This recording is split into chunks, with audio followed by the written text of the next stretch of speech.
कौन कर सकता है अधिकारों के साथ प्रेयर? गले के बंधन को खोल, धूल झाड़, मैं तुम्हें सांप और बिच्छू को रौंदने का अधिकार देता हूं। सारे अधिकारों की प्रार्थना कौन कर सकता है? यह प्रार्थना वही कर सकता है जो परमेश्वर के साथ गहरे संबंध में है। यह प्रेयर वही कर सकता है जिसने परमेश्वर के साथ अपने संबंधों को मजबूत बनाया हुआ है। बिना परमेश्वर के रिलेशनशिप के अगर आप शैतान को डांटेंगे, वो आपकी बात नहीं सुनता। जब मैं परमेश्वर के साथ समय बिता लेता हूं और फिर शैतान को डांटने के लिए जाता हूं, वो पहचानता है कि ये कौन है। सिकवा के 7 बेटों ने दुष्ट आत्मा को बोला, ए दुष्ट आत्मा, उसी यीशु नाम में जिसका पौलुस नाम लेता है ना, निकल जा। कहते हम जीसस को भी जानते हैं, पौलुस को भी जानते हैं, पहचानते हैं, तू कौन है? शैतान को मालूम है आपके अधिकारों की प्रेयर किसी काम की नहीं अगर आपका संबंध परमेश्वर के साथ सही नहीं। फिर वो एक जादू, एक टोना, एक टोटका है। जैसे अन्य जाति लोग करते हैं कि लाइफ कैसी भी हो लेकिन ये हम पढ़ेंगे तो ठीक हो जाएंगे। हालेलुया। अब मैं आपको ये वचन इसलिए मैंने पढ़ाया कि जब नेहेमिया को मालूम हुआ कि मुझे यरूशलेम जाना है और यरूशलेम की शहरपना को बनाना है, उसके फाटक जले हुए, मेरे शहर की यीशु यहोवा के शहर की ग्लोरी खत्म हो चुकी, महिमा खत्म हो चुकी है, तो उसका मुंह उदास रहा। जब वो राजा के सामने गया तो राजा ने कहा, तेरा मुंह उदास क्यों है? ना तो तू रोगी है, आगे पहले कभी तू उदास नहीं हुआ। उसने कहा, मेरे पुरखों की कब्रें उजाड़ पड़ी हैं, वो यरूशलेम शहर को मैं बनाना चाहता हूं। तो राजा ने कहा, फिर पूछ तू क्या मांगता है? पूछा किसने? बोलो पड़ोसी को, पूछो, बोलो पूछा किसने? तो उसने मांगा किससे? कहां मिस कर गए हम पता है? एक प्रेयरफुल पर्सन, एक रियल क्रिश्चियन जानता है कि मैं कुछ नहीं हूं, आई एम नथिंग। सब कुछ परमेश्वर है मेरे आसपास। आप समझ रहे मेरी बात? आप समझो। राजा ने कहा, क्या चाहता है तू? पर उसने क्या क्या क्या लिखा बाइबल में कि उसने स्वर्ग के परमेश्वर से प्रेयर करके मांगा। पूछा किसने? राजा ने।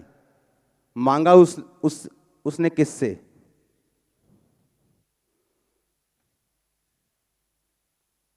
उसके ध्यान में 24 घंटे प्रेयर थी और परमेश्वर ना संबंध था। उसे मालूम था कि राजा कुछ भी पूछे कि क्या चाहिए, पर गारंटी कोई नहीं देगा कि नहीं देगा जब तक मेरा परमेश्वर मेरी प्रार्थना नहीं सुनता।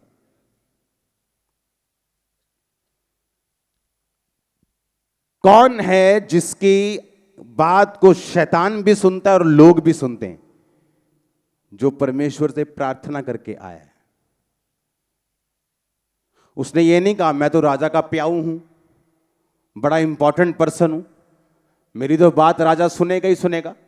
और हो सकता है वो सुनता भी, लेकिन इतना फेवर ना करता जो फेवर उसको देना चाहिए था। इसलिए उसका ध्यान यही था कि मैं कुछ भी कर लूं, मैं कैसा भी कर लूं, लेकिन मेरा जो सोर्स ऑफ ब्लेसिंग है, डिलीवरेंस है, मेरा सोता जो है, मेरा सोर्स जो है, वो परमेश्वर है। इसलिए वो परमेश्वर के साथ कनेक्टेड था अपने हार्ट में। आप जीसस क्राइस्ट के साथ कनेक्ट कैसे हो सकते अगर आपने माफ नहीं किया? आपके अंदर अभी भी नशे का सुरूर है, आपके अंदर अभी व्यभिचार है, आपके अंदर अभी भी आप लोगों से डरते हैं परमेश्वर को मानने से। फिर अगर आप इतना डरपोक हैं, आप जीसस क्राइस्ट के साथ कनेक्ट कैसे हैं? आप उसके साथ जुड़े हुए कैसे हैं स्पिरिट में? जब आप जीसस क्राइस्ट से जुड़ जाते हैं आत्मा में, आप अपनी लाइफ को क्लीन कर लेते हैं, आप तौबा कर लेते हैं, आप परमेश्वर से जुड़े हुए हैं। जब वो जुड़ा हुआ है और राजा के सामने गया, राजा ने कहा क्या चाहिए तेरे को? अभी भी वो परमेश्वर के साथ कनेक्टेड और खुदा से मांग रहा है कि परमेश्वर जब मैं मांगूं तो राजा मान जाए, जब मैं मांगूं तो ये वही दे जो मैं मांग रहा हूं। उसके दिल दिमाग रूह जिस्म जान पर अपना अधिकार कर। परमेश्वर जब मैं मांगू तेरा फेवर मुझ पे आए। बाइबल में लिखा है कि तू मनुष्य परमेश्वर दोनों का फेवर पाएगा। वो प्रेयर कर रहा है अपने स्पिरिट में, अपने हार्ट में राजा के लिए। और आप जब अपने बॉस के सामने जाते हैं, आपका कनेक्शन परमेश्वर के साथ नहीं होता, इसलिए आप डिसअपॉइंट होकर, निराश होकर वापस आते हैं। आप अपने बिजनेस से निराश इसलिए हैं, आपका कनेक्शन परमेश्वर के साथ नहीं है। आप अपनी मैरिज में निराश इसलिए हैं क्योंकि आपका कनेक्शन परमेश्वर के साथ नहीं है, क्योंकि शैतान आपकी नहीं सुनता, क्योंकि आपका कनेक्शन परमेश्वर के साथ नहीं। उसका जो कनेक्शन तो परमेश्वर के साथ था, वो जानता था कि राजा कुछ भी कहेगा। मैं पहले, ऐसा नहीं कि वो रिचुअल कर रहा था या कोई रीति रिवाज कर रहा था कि राजा ने कुछ पूछा अब मैं हे हमारे बाप तू जो आसमान में, ऐसा बोलना है, ऐसा नहीं। एक बेटे की तरह, एक परमेश्वर के दास की तरह, एक सच्चे बेटे की तरह, एक सच्चे जन की तरह वो परमेश्वर से कनेक्टेड था 24 आवर। अगर मैं इस समय आपको प्रीच कर रहा हूं तो मेरा दिल परमेश्वर के साथ कुछ बात कर रहा है।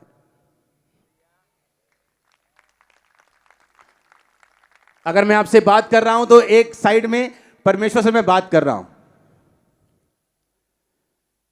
और ये कनेक्शन जब बन जाता है आपकी लाइफ में, बंधन छोटी चीज है, आप उन्हें तोड़ देंगे, वो गले का बंधन हो, वो लाइफ का बंधन हो, आप धूल को झाड़ देंगे। सुनो, अथॉरिटी वाली प्रेयर करना जरूरी है, क्योंकि उसके बिना आपकी लाइफ की डिलीवरेंस नहीं होती।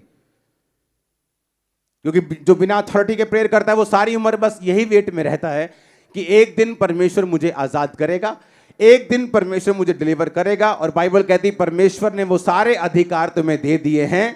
अधिकारों की प्रेयर करने से पहले जो चीज होनी चाहिए वो ये है कि हमारा कनेक्शन परमेश्वर के साथ जुड़ा होना चाहिए, हम उसके साथ राइट होने चाहिए। नहीं तो फिर आपके अधिकारों की प्रार्थना सिर्फ शाब्दिक रूप में होगी, उसका रिजल्ट धरती के ऊपर कोई नहीं आएगा। हालेलुया। और इसीलिए परमेश्वर ने कहा मैं तुम्हें सांप और बिच्छू को रौंदने का अधिकार देता हूं, किसी वस्तु से में कुछ भी हानि नहीं होगी। तू सांप और अजगर को लताड़ेगा, तू सिंह और अजगर, हाँ उसको जवान शेर अजगर को लताड़ेगा। तो कितना कुछ परमेश्वर ने बाइबल में कहा है, लेकिन वो किन लोगों के लिए है? जिनका कनेक्शन परमेश्वर के साथ करेक्ट है। आमीन। मैं नहीं जानता ऐसे लोगों को बिना परमेश्वर के साथ कनेक्ट किए वो कैसे अधिकारों की प्रार्थना करते हैं, अपना भी टाइम वेस्ट करते हैं, अपने कानों को भी वो दुखी करते हैं। आप उसकी नेहम्याह की मेंटालिटी देखो, किस कनेक्शन के साथ वो परमेश्वर के साथ जुड़ा हुआ है कि राजा के सामने भी गया और राजा बोल रहा है क्या चाहिए तेरे को, तू मेरा फेवरेट बंदा है। अभी भी दिल में क्या चल रही है? क्या चल रही है दिल में? प्रेयर। आपको क्या लगता है वो घुटनों के बाहर बैठ के ऊंची ऊंची मांगा परमेश्वर से? हाँ, कहां मांगा उसने? दिल में, जहां परमेश्वर बसता है, जहां पवित्र आत्मा रहता है आपके लाइफ में, हार्ट में। और उसी हार्ट में जो आपका दुश्मन है और उसके प्रति जो कड़वाहट है, अगर वो है तो समझ लो वो कनेक्शन ब्रेक हो चुके। वो आपके खिलाफ चाहे बोलने वाला हो, वो आपके खिलाफ साजिशें करने वाला हो, अगर उस दिल में आपके दिल में उसके प्रति कड़वाहट और नफरत है, आपका वो कनेक्शन ब्रेक हो चुका है। फिर दिल में जो आप परमेश्वर से मांग रहे हैं, आप ये समझ जाओ कि वो आपकी नहीं सुन रहा। उसने कहा तू माफ करेगा तो मैं तुझे माफ करूंगा, तू अपने कसूरवारों को माफ करेगा, मैं भी तेरे कसूरों को माफ करूंगा, तू उनके कसूरों को दिल में रखेगा, मैं भी तेरे कसूरों को अपने दिल में रखूंगा। हालेलुया। अपने हाथों को उठा, बोले मैं माफ करता हूं। इस वचन का अंगीकार करते हुए परमेश्वर के साथ अपने रिश्ते को मजबूत करता हूं, मजबूत करती हूं। ऊंची आवाज में मांगो, ऊंची आवाज में थैंक यू जीसस बोलते हुए।